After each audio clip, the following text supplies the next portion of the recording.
Lesson objectives today are to learn major and minor chords. That's the main thrust of what we're going to do, learn major and minor chords, which is a little bit of a departure from what we've done previously, which were power rock type chords.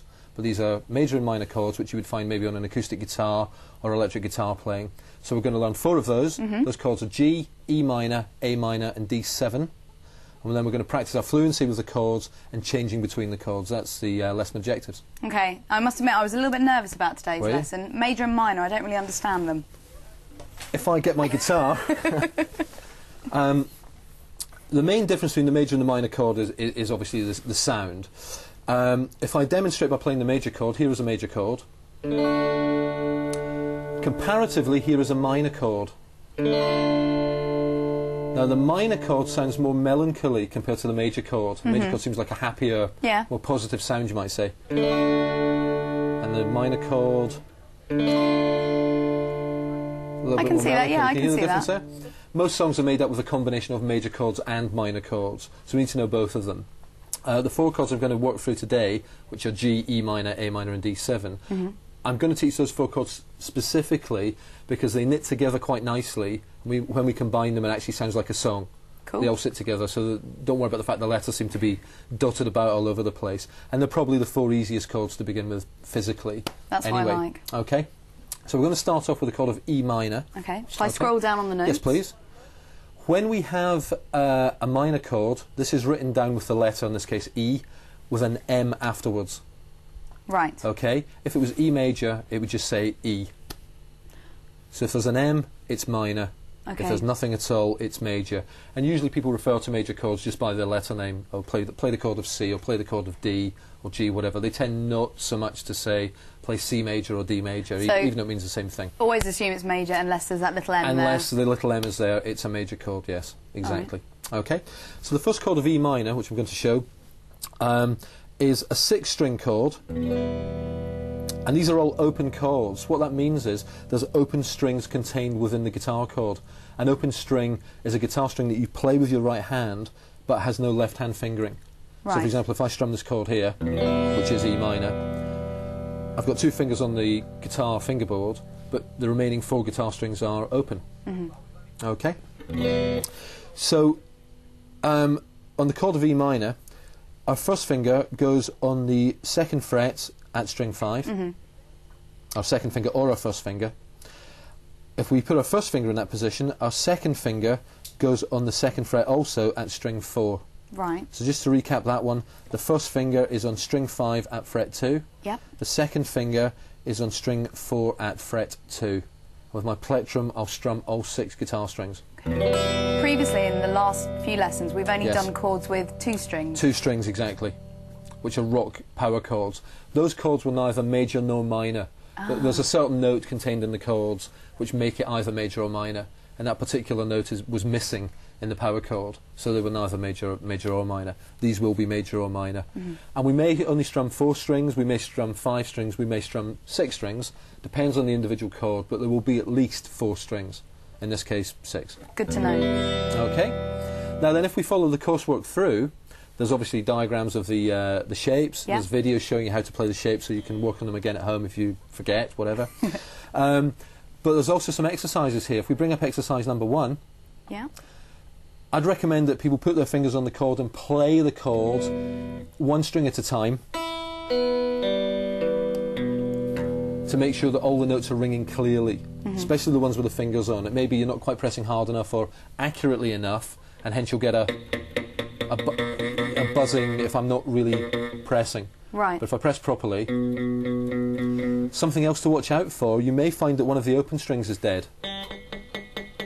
And why which is to do with one of your fingers leaning onto the open string.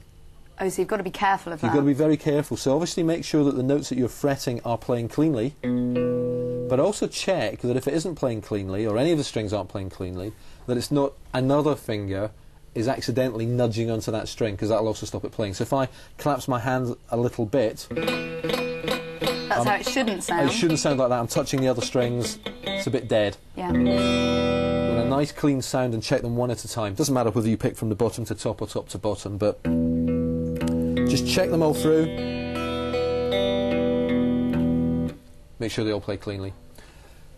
Practice that for a minute or two, get comfortable with the chord shape, memorise it as fast as possible, and then go to the exercise. In this case, actually, exercise 2 brings up the chord of E minor. We'll just play that, and I'll just strum quarter notes. It's 4 quarter notes in a bar, and I'll just strum those on the chord of E minor over the backing track, so you can play along.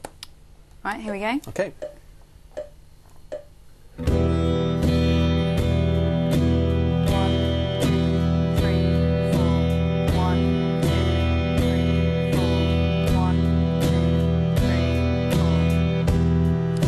Again, you can obviously slow that down. I know we're just staying on one chord, but from a strumming point of view, you can just take it nice and easy, slowly extract to right down and get comfortable, and then just play downstrokes only.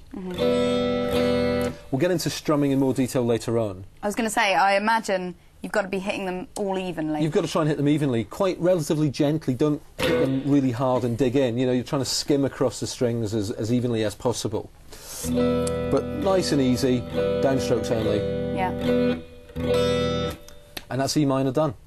Well done. So we've got E minor. What are we doing next? Moving on next to the chord of G, which of course is actually G major, because there's no M afterwards, so we're now playing the chord of G. This is the first time we will have played a chord in the course which uses 3 fingers. Ooh, heavy stuff. Heavy stuff. We can do it though. Of course. So how we play this chord is we take our first finger, place it at the 2nd fret on the 5th string. We take our second finger, place it on the 6th string on the 3rd fret, and our 3rd finger sits on the top string, also on the 3rd fret. Oh, that's a tricky little manoeuvre there, it looks like. Well, it's not too bad. Most people's hands will move in that position quite comfortably. Right. And again, just check that all the strings play.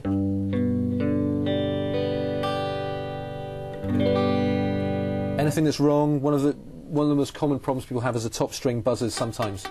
Just make sure you've got that accurately pressing straight into the fingerboard, not collapsing and pressing up or down or sideways or something's wrong. Whereabouts on the fret are you playing? Are you playing quite near the sort of metal bar? I'm playing near the higher frets. If I'm playing in fret 3, I'm playing up towards the top end of the fret. But if it's anywhere from the middle up, it'll be absolutely fine. If you drop it down too low, it can start getting a bit buzzy. But halfway up, no problem. Right, good stuff. Okay, so that's the chord of G. All 6 strings again on the chord of G with our right hand. Okay, so again, if you'd like to run me the exercise, I'll play the 2 bars of quarter notes. Sure thing. Obviously, I mean, here we've got our notes and our diagrams if you're following at home. Always diagrams there. They tell you which strings to play, or to be more accurate, if you're not supposed to play one of the strings with your right hand, there'll be a little X, but we'll come on to that in the next couple of chords anyway. Good stuff. All right, I'm just going to hit play now on the extractor. Lovely. This is going at 80 BPM. That's fine. So this is the chord of G major.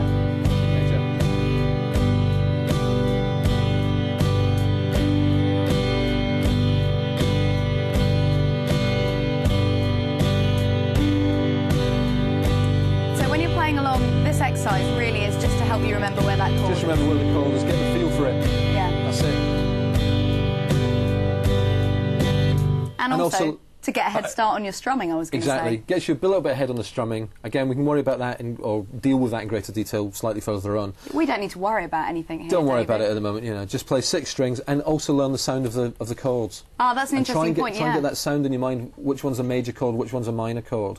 Get used to the sound so you can tell as you go through your musical development, when you hear a song maybe and you're trying to figure out the chords, is it minor, is it major, get used to that sound. Ah, this will be able to help you, listening to music, oh, that's an A, that's a B. The power chords all kind of sounded the same, they were on different pitches, but it was the same tonality or the same quality of chord type. But these, you've got to get used to, does it sound minor, does it sound major? Okay, all right, let's do A minor before the break. A minor also has 3 fingers. Yeah. You'll see on the diagram, for anyone who's following at home, that there is a little X marked on the diagram by the 6th string. Now that's what you mentioned about not playing that string. Yes, that means we don't play that string with our right hand. So in the case of A minor, we strum from string 5 to string number 1. We don't play string number 6. Okay. Okay.